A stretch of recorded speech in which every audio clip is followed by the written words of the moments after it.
मैत्रेय जी ने नित्य कर्मों से निवृत्त हुए मुनिवर पराशर जी को प्रणाम कर एवं उनके चरण छूकर पूछा, हे गुरुदेव, मैं आप ही से संपूर्ण वेद, वेदांग और सकल धर्म शास्त्रों का क्रमशः अध्ययन किया है। हे मुनिश्रेष्ठ, आपकी कृपा से मेरे विपक्षी भी मेरे लिए ये नहीं कह सकेंगे कि मैंने संपूर्ण शास्त्रों के अभ्यास में परिश्रम नहीं किया। हे धर्मज्ञ, हे महाभाग, अब मैं आपके मुखारबिंद से ये सुनना चाहता हूँ कि ये जगत किस प्रकार उत्पन्न हुआ और आगे भी दूसरे कल्प के आरंभ में कैसे होगा, तथा हे ब्राह्मण, इस संसार का उपादान कारण क्या है? ये संपूर्ण चराचर किससे उत्पन्न हुआ है? ये पहले किस में लीन था और आगे किस में लीन हो जाएगा?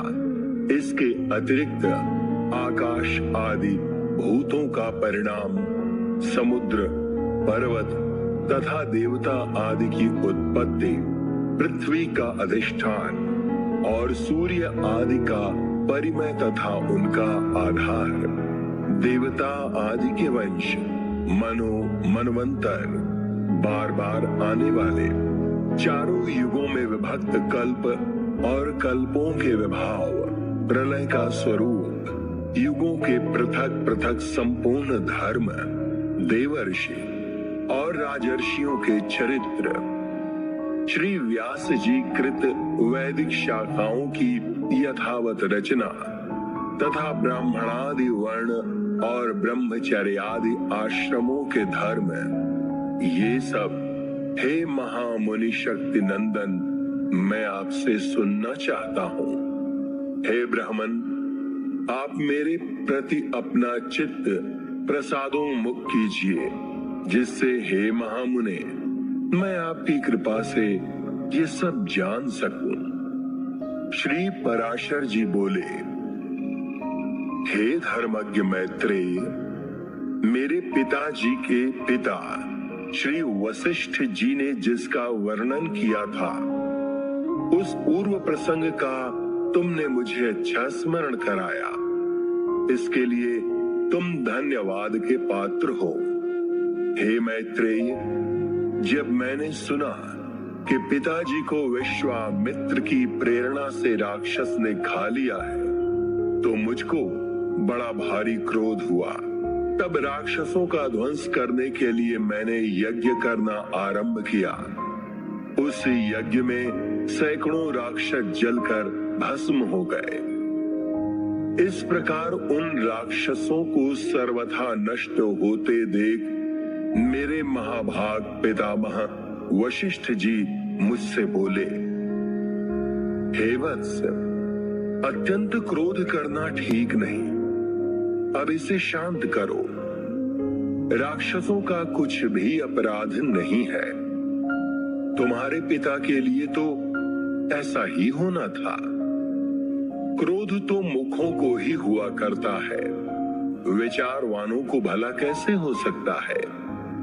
भैया, भला कौन किसी को मारता है? पुरुष स्वयं ही अपने किए का फल भोगता है। हे प्रियवर, ये क्रोध तो मनुष्य के अत्यंत कष्ट से संचित यश और तप का भी प्रबल नाशक है। हे तात, इस लोक और परलोक दोनों को बिगाड़ने वाले इस क्रोध का महर्षिगण सर्वदा त्याग करते हैं। इसीलिए तू इसके वशीभूत मत हो। अब इन बेचारे निरपराध राक्षसों को दग्ध करने से कोई लाभ नहीं। अपने इस यज्ञ को समाप्त करो। साधुओं का धन तो सदा क्षमा ही है। महात्मा दादाजी के इस प्रकार समझाने पर उनकी बातों के गौरव का विचार करके मैंने वह यज्ञ समाप्त कर दिया। इससे मुनिश्रेष्ठ भगवान वशिष्ठ जी बहुत प्रसन्न हुए। उसी समय ब्रह्मा जी के पुत्र पुलस्त्य जी वहां आए। हे मैत्रेय, पितामह वशिष्ठ जी ने उन्हें अर्घ्य दिया। तब वे महर्षि पुलह के ज्येष्ठ भ्राता महाभाग पुलस्त्य जी आसन ग्रहण करके मुझसे बोले। पुलस्त्य जी बोले, तुमने चित्त में बड़ा वैर भाव रहने पर भी अपने बड़े बूढ़े वशिष्ठ जी के कहने से क्षमा स्वीकार की है, इसलिए तुम संपूर्ण शास्त्रों के ज्ञाता होगे। हे महाभाग, अत्यंत क्रोधित होने पर भी तुमने मेरी संतान का सर्वथा मूलोच्छेद नहीं किया। अतः मैं तुम्हें एक और उत्तम वर देता हूँ। हे वत्स, तुम पुराण संहिता के वक्ता होगे और देवताओं के यथार्थ स्वरूप को जानोगे तथा मेरे प्रसाद से तुम्हारी निर्मल बुद्धि, प्रवृत्ति और निवृत्ति, भोग और मोक्ष के उत्पन्न करने वाले कर्मों में निसंदेह हो जाएगी। पुलस्त्य जी के इस तरह कहने के अनंतर फिर मेरे पितामह भगवान वशिष्ठ जी बोले, पुलस्त्य जी ने जो कहा है वो सभी सत्य होगा।